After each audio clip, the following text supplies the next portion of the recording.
புகைப்பிடிப்பது புற்றுநோயை உண்டாக்கும், உயிரைக் கொல்லும். மது அருந்துதல் உடல் நலத்திற்கு தீங்கு விளைவிக்கும். பாதுகாப்பாக இருப்பீர், மது அருந்திவிட்டு வாகனம் ஓட்டாதீர்.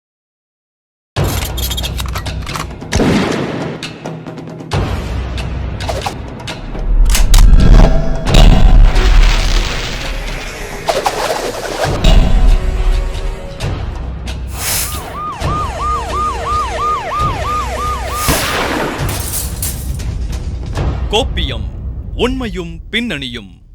தமிழ்நாட்டோட பல்வேறு பகுதிகளில் மனைவியை இழந்த அரசு ஊழியர்களை குறி வச்சு அவங்களை ஏமாற்றி திருமணம் செய்து நகை மற்றும் பண மோசடியில் ஈடுபட்டு வந்த ஊட்டியைச் சேர்ந்த மடோனா அப்படிங்கக்கூடிய பலே கல்யாண ராணியை போலீசார் கைது பண்ணி சிறையில் அடைச்சிருக்கிறாங்க.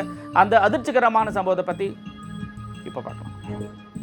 சென்னையை அடுத்த கூடுவாஞ்சேரியில் உள்ள டிடிசி நகரை சேர்ந்த முன்னாள் வட்டார சுகாதார ஆய்வாளர் வனத்தையன் இவரது மகள் ஜெசிலியா கடந்த 4 நாட்களுக்கு முன்பு மணிமங்கலம் காவல் நிலையத்தில் ஊட்டியைச் சேர்ந்த மடோனா என்ற பெண் மீது ஒரு பரபரப்பு புகார் அளித்தார். அதில் கடந்த 2021ஆம் ஆண்டு மனைவியை இழந்து தனியே வசித்து வந்த ஆதனூர் வட்டார சுகாதார ஆய்வாளரும் தனது தந்தையுமான வனத்தையனை திருமணம் செய்து கொள்வதற்காக போலி ஆவணங்கள் மூலம் தேவாலய பாதிரியார்களையும் ஏமாற்றி குழந்தை இயேசு ஆலயத்தில் 3ஆவதாக தனது தந்தையை மடோனா திருமணம் செய்து மோசடியில் ஈடுபட்டுள்ளார். மேலும் திருமணம் ஆனவுடனேயே என்னுடைய தந்தையின் சொத்துக்களை அபகரித்துக் கொள்ள அவசரமாக தனக்கு திருமண ஏற்பாடு செய்து திருமணம் செய்து வைத்து என்னையும் என் கணவரையும் சண்டை போட்டு வீட்டை விட்டு துரத்திவிட்டு தந்தையின் சொத்துக்களை அபகரிக்க பல்வேறு திட்டங்களை போட்டு வந்துள்ளார்.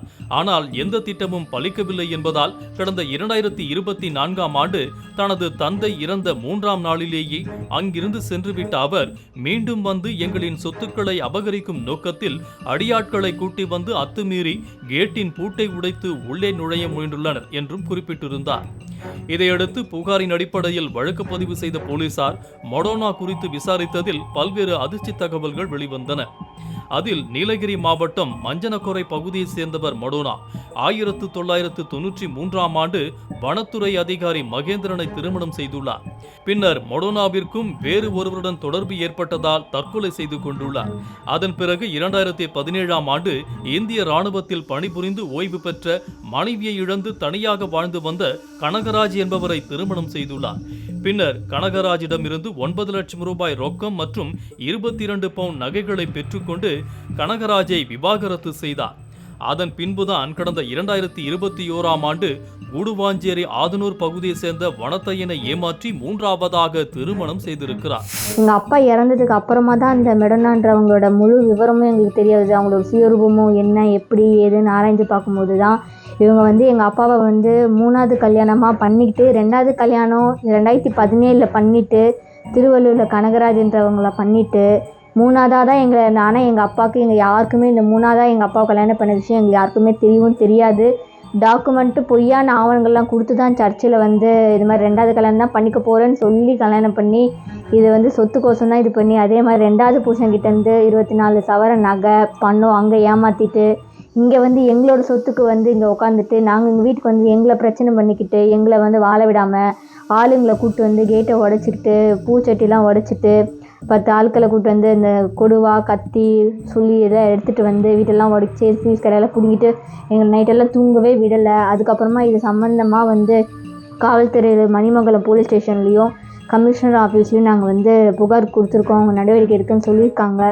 ஸோ இதுக்கப்புறம் அதே மாதிரி மேட்ரிமோனியில் யார் பார்க்குற மாதிரி கல்யாணம் பண்ணுறீங்க அப்படின்னா நல்லா ஒரு தடவைக்கு 2-3 தடவை நல்லா விசாரித்து எல்லாம் பண்ணிக்கோங்க. அதே மாதிரி இந்த பொம்பளை எங்களோட வீட்டோட டாக்குமெண்ட்டு எல்லாத்தையுமே எடுத்துகிட்டு நைட்டோட நைட்டாக எங்கள் பணம் வீட்டில் இந்த பணம் எங்கள் அப்பாவோட டாக்குமெண்ட் எல்லாத்தையும் எடுத்துகிட்டு ஓடியும் போயிட்டாங்க அவங்க.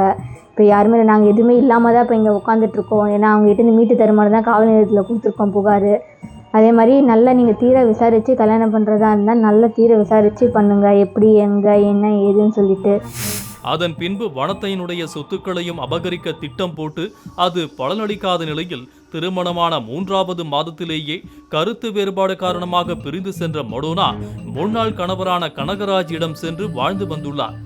இந்த சூழலில் வனத்தையன் கேன்சர் நோயால் அவதிப்பட்டு மரண படுக்கையில் இருப்பதை அறிந்து சொத்துக்களை எப்படியாவது அபகரித்து விட வேண்டும் என்ற திட்டத்துடன் வந்த வனத்தையனிடம் இருந்த பணம், நகைகள் மற்றும் சொத்து பத்திரங்கள் அனைத்தையும் கைப்பற்றியிருக்கிறார்.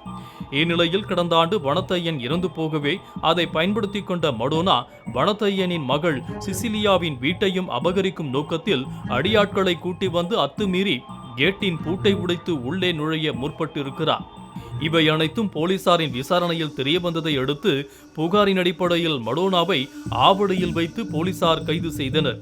பின்னர் மணிமங்கலம் காவல் நிலையம் அழைத்து வந்து விசாரணை மேற்கொண்டு வழக்கு பதிவு செய்து நீதிமன்றத்தில் ஆஜர்படுத்தி புழல் சிறையில் அடைத்திருக்கும் நிலையில் அவர் மீது ஏற்கனவே அரசு கருவூலத்தை ஏமாற்றி பணம் பெற்றதாக உதகையில் ஏற்கனவே வழக்கு ஒன்று பதியப்பட்டுள்ளது.